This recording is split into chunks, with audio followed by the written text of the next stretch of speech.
Yes. Like performance-wise, when you're like on air and doing like whatever you're doing, if you're talking, you're doing like debate or talking to other people, what advice do you have for like being able to perform in a way on air? Well, you want to definitely, you want to know because you want to connect with your audience. You got to know what your audience is. So if you're working at Live 105, your audience is going to be different than working for KNEL. Or if you're working at 99.7 now, your audience is going to be a little different. Sure that all stations share audiences, but you got to know where they're at. So if you know that you're working at KBLX, you're not going to be talking about Miley Cyrus. Unless, of course, due to the MTV situation, you're going to be talking about Miley Cyrus on all radio stations, regardless of format. But you know, for the most part, if you're like I said, if you're working for a specific station, you got to know what that audience is into. So you got to be relatable to that. Yes. In your 20 years of radio, what was like maybe like your top 3 moments? Like, wow. Well, for me, because I was a groupie, it was like meeting Ice Cube, you know, because I loved Ice Cube. I couldn't wait to meet Ice Cube, so that was kind of a groupie moment.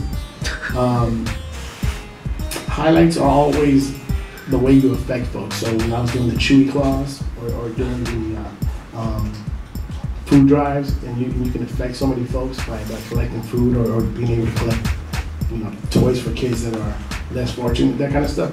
That's very rewarding, and it kind of like that's what touches your heart the most.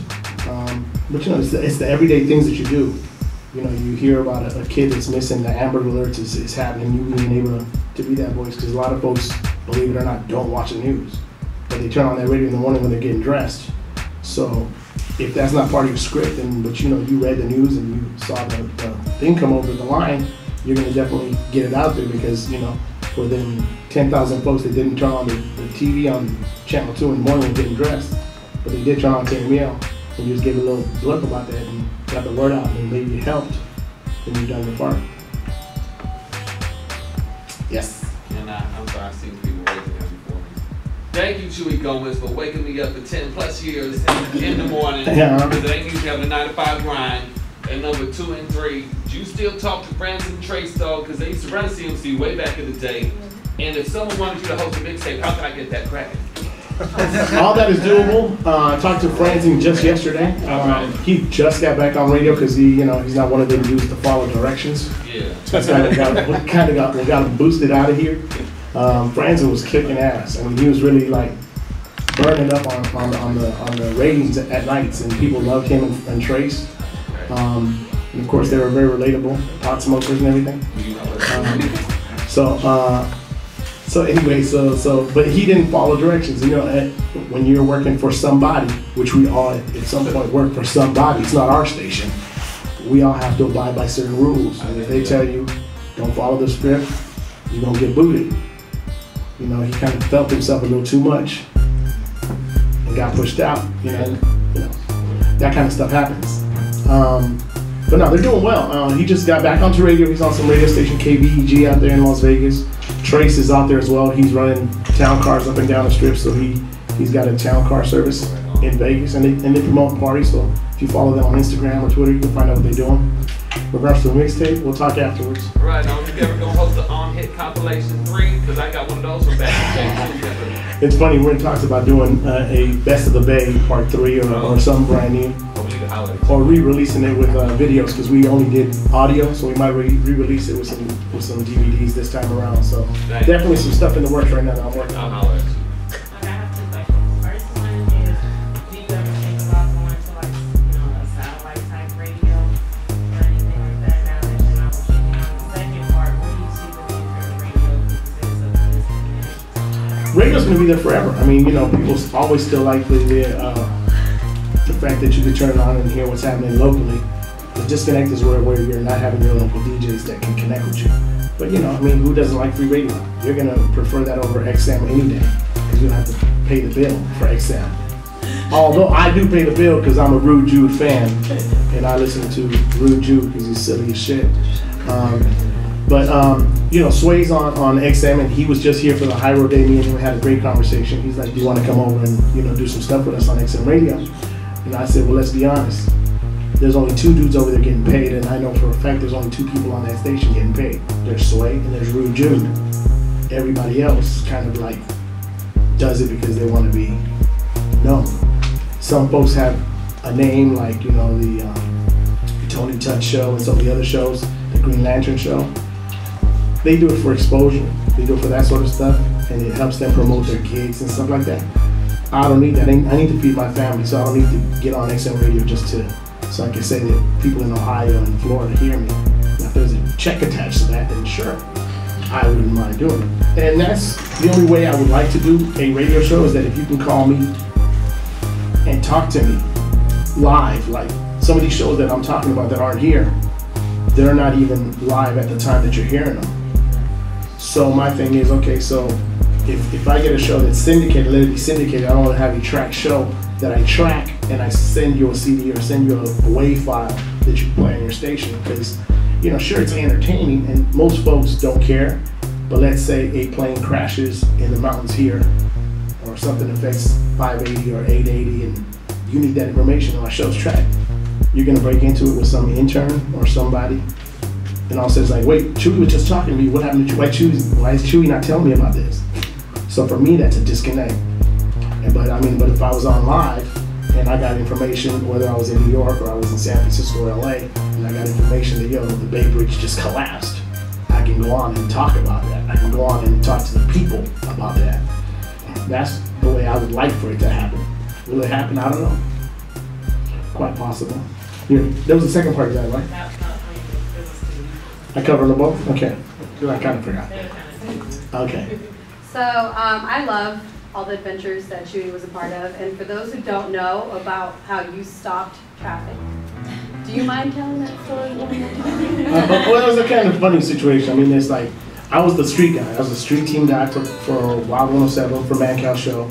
I also did the oldie show on Sundays. I did the Saturday Night Street Party, and I did some other stuff on the station. But for the most part, I was the morning guy, the sidekick, the guy on the streets. And at the time, President Clinton had just stopped traffic, air traffic that was, at LAX to get a haircut because he needed to look good. He's the president, so he figured, let me stop traffic. Okay, they held up traffic for about 2 hours. That was big news. So Mancal said, well, the president was able to stop traffic at the airport. You are a goodwill ambassador here in the Bay Area. I think folks wouldn't mind if you stopped and got your haircut on the bridge. What do you think about that? Me being a little slow, didn't think of the consequence, thought it was funny. I said, yeah, I think that'd be cool. When you want to do that? He goes, tomorrow morning, get a couple of your friends, we'll stop traffic on the bridge. It'll be funny. Well, we did. We did just that. Got a couple of my friends. We took 2 of the station vans, my van, and we went over to Treasure Island, waited for our cue to go stop traffic. And we were waiting at Treasure Island. Somebody saw the station van. It's like, hey, what's up? What you guys doing today? Because we always did silly stuff. Oh, well, today, we're going to go up there and stop traffic. This guy's supposed to give me a haircut. They got a real stylist and everything they sent out with me. So we're going to stop traffic. Can I come with? Sure, why not? So start off as 3 cars. Our intention was not to stop all the traffic, but to, hold up traffic. We go up there, we jump out the car, we hold up 4 lanes of traffic. There's 1 lane moving, which basically is stopped. A big semi tries to go around us. That blocks the 5th lane, so now all of a sudden, all lanes are blocked. And this is like about 8:10, 8:15, where it's just like the highlight of traffic on the Bay Bridge. So, yeah, parking lot, to say the least. It's a parking lot up there. So we stopped traffic probably no more than 4.5, 5 minutes. I say it seemed like an eternity, but it was like more like 5, 6 minutes tops. Well, that was enough to stop traffic and mess it up for the rest of the afternoon. And it was terrible. And the station got fined, and they paid over $1 million in fines. I didn't get fired then, though, did I? But now with budget cuts, it got fired. And that's crazy. I mean, and that's just what happened. And it was just, like I said, I didn't think of the consequences because I was just, at the time, just doing whatever we were doing for shits and giggles, to say the least. It's just like, okay, you want to blow up chickens with fireworks on 4th of July? Cool. Got frozen chickens, put fireworks in them, and blow them up. You go out there, have some people sit on a block of ice. Whoever melts their block of ice with their ass gets fair tickets, blah, blah, blah. Stupid stuff that we were doing. So that was nothing more than another stupid stunt, but it it was more than just that. The folks were really, really hot. Do the internships at KML give people a chance to like get a spot, or you kind of gotta get put on?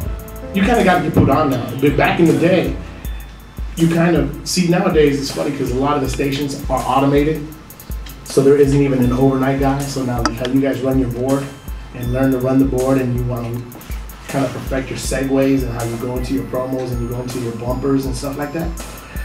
Back in the day when I first started, I was able to start as an overnight board op. And I was able to work at a station and be the board op and then intern during the day, whether it was wash the car, get the oil change, drive one of the DJs to one of their appearances, whatever. So I got my start that way. And you eventually got a chance to get on the overnight position, filling in for whoever the overnight guy was or whatever the case was, or even overnights on weekends to kind of build your chops, sort of say, which you're doing right now here on the college level. But you know, when you get onto a professional station, then it's a little different. The pressure's a little heavier. There's more listeners and stuff like that. But now it's tougher because now there's not even an overnight board op. Now that when Big Vaughn gets off, well, I don't know, Shay now. So when Shay gets off, she flicks a switch and the music runs itself. Everything runs itself, the promos, the bumpers, and everything else. So it kind of gets harder. So you kind of really got to build your chops right now during your shifts here and get as much experience as you can, because you want to come with your air check and submit your check and say, yo, this is me, this is what I can bring to your station. You know, I'm kind of a hot commodity. And then there's always, you know, but I mean, it's crazy because I think even the smaller markets where people used to go, well, I'm going to Bakersfield, I'm going to go to Modesto, Fresno, I'm going to start there. It's even tough to get in there because now they're doing the exact same thing there that they're doing at other stations where they're tracking these voices. Yeah, like the stuff you say on radio, like nowadays, they make sure like you always politically correct all the time, or they let you kind of free speak sometimes. Nowadays, they kind of only let you free speak when it's in the news and stuff, like Miley Cyrus and stuff. They let you go in on her and stuff like that, but you can't like pick something out the news and kind of, you know, get your free thoughts on it.